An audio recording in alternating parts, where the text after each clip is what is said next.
Hello friends, আপনারা দেখছেন টোটকা নিউজ। আজকের এই ভিডিওর মাধ্যমে আমরা দেখে নেব 114 নং দমদম বিধানসভাতে মোট ভোটার সংখ্যা কত আছে, গ্রামে এবং শহরে কতজন ভোটার বাস করে, এই বিধানসভাতে এসসি এসটি ও মুসলিম ভোটার কতজন আছে।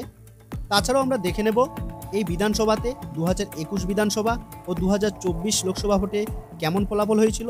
তাহলে আসুন এক এক করে সব দেখে নিই।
হ্যালো ফ্রেন্ডস, আপনাদের কাছে একটা ছোট্ট রিকোয়েস্ট, আপনারা প্লিজ আমার এই চ্যানেলটিকে সাবস্ক্রাইব করে রাখুন, যাতে আপনি আমার পরবর্তী ভিডিওটি পেতে কোনো রকম অসুবিধা না হয়।